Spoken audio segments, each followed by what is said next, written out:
প্রথমে বিরোধী দলনেতা, তারপরে উপমুখ্যমন্ত্রী, এবার টার্গেট বিহারের মুখ্যমন্ত্রীর কুর্সি। কতটা কঠিন চ্যালেঞ্জ তেজস্বী যাদবের সামনে।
साथ में सभी बिहार के लोग सीएम बनेंगे, यानी चेंज मेकर बनेंगे।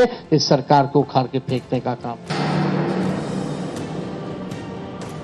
हर जात, हर धर्म के लोगों को, हर वर्ग के लोगों को हम साथ लेकर के चलना चाहते हैं। एक नया बिहार बनाना चाहते हैं। हम लोगों के पास विजन है, रीजन है और अनडाइंग पैशन है बिहार को आगे बढ़ाने के लिए। 20 साल राज करने के बाद भी राज्य में 11 साल केंद्र में मोदी जी प्रधानमंत्री रहते हुए भी सबसे अगर कोई गरीब राज्य है तो बिहार है।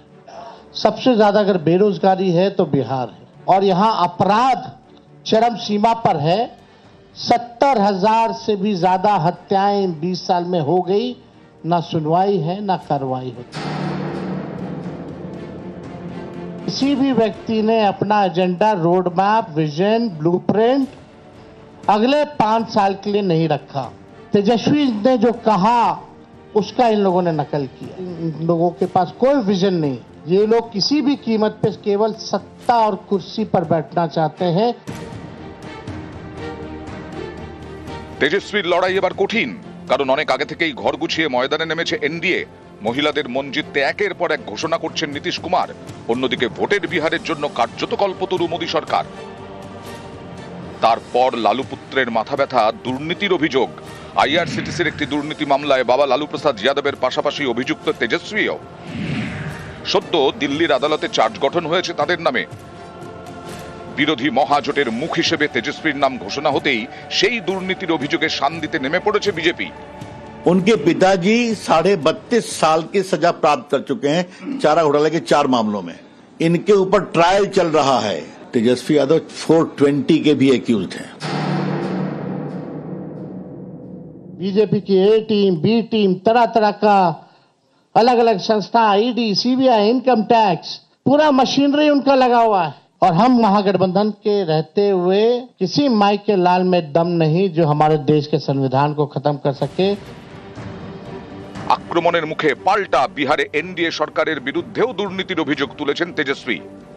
लगातार घोटाले पे घोटाला हो रहा है। चूहा बांध काट दे रहा है तो बांध गिर जा रहा है, पुल गिरा देता है। हम अपने बिहार के लोगों से कहना चाहते हैं, करप्शन से तेजस्वी कभी भी कॉम्प्रोमाइज नहीं करेगा। 2022-এ জেডিইউ তখন বিজেপির হাত ছেড়ে আরজেডির সঙ্গে। সরকারে নীতিশ কুমারের ডেপুটি ছিলেন তেজস্বী যাদব। রাজনৈতিক মহলে তাদের চাচা ভাতিজা বলে ডাকা হতো। এবার সেই নীতিশের কুর্সি তেজস্বীর টার্গেট। নিউজ 18 বাংলা। শেষমেশ বিহারে মহাজোটের মুখ্যমন্ত্রী মুখ তেজস্বী যাদব।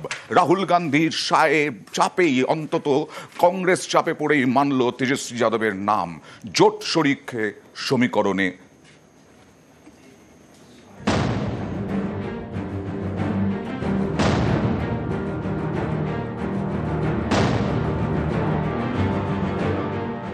ये जो उम्मीद, जो विश्वास आप लोगों ने हम पे जताया है, उस उम्मीद पर हम जरूर खरे उतरेंगे और मिल करके जो डबल इंजन की सरकार है, एक इंजन भ्रष्टाचार में है, एक इंजन अपराध में है, ऐसी 20 साल पुरानी निकम्मी सरकार को हम लोग उखाड़ करके फेंकेंगे।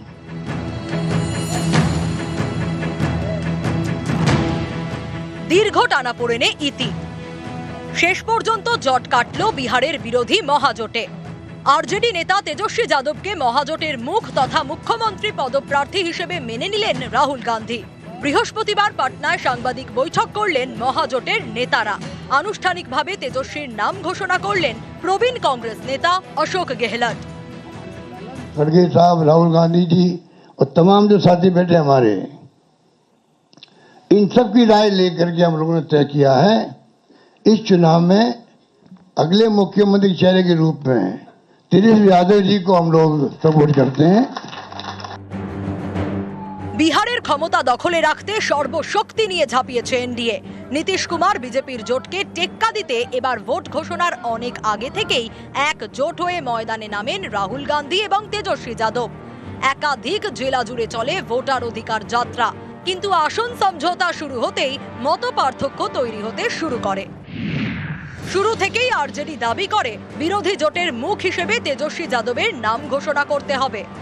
রাহুল গান্ধী রাজি হননি। বিহার কংগ্রেসের অধিকাংশ নেতাও বলতে শুরু করেন আগে ভোট হোক, তারপর নেতার নাম নিয়ে ভাবনা চিন্তা করা যাবে। এর পাশাপাশি কে কটি আসনে প্রার্থী দেবে তা নিয়েও টানাপোড়েন শুরু হয়। কংগ্রেস দাবি করে কমপক্ষে এমন 25টি আসন তাদের দিতে হবে যেখানে জেতার সম্ভাবনা রয়েছে। মতপার্থক্য বিবাদের দিকে গড়ায়। কংগ্রেসকে বাদ দিয়ে একাই যাত্রা শুরু করেন তেজস্বী যাদব। আসন রফার অপেক্ষা না করে একতরফাভাবে প্রার্থী ঘোষণা করে বিরোধী মহাজোটের 3 শরিক আরজেডি, কংগ্রেস এবং সিপিআইএমএল। 243টি আসনের মধ্যে আরজেডি প্রার্থী ঘোষণা করে 143টি আসনে, কংগ্রেস প্রার্থী দেয় 60টি আসনে, যার জেরে কম করে 12টি আসনে 2 শরিকের মুখোমুখি লড়াইয়ের পরিস্থিতি তৈরি হয়েছে। জোট ছেড়ে বেরিয়ে যায় হেমন্ত সোরেনের ঝাড়খণ্ড মুক্তি মোর্চা। এমনই পরিস্থিতিতে প্রশ্ন উঠতে শুরু করে, বিবাদে জেরবার এমন ভাঙাচোরা বিরোধী জোট কি পারবে এনডিএ কে টেক্কা দিতে? শেষ পর্যন্ত জট কাটিয়ে সাংবাদিক বৈঠকে এক কাট্টা বিরোধী মহাজোট।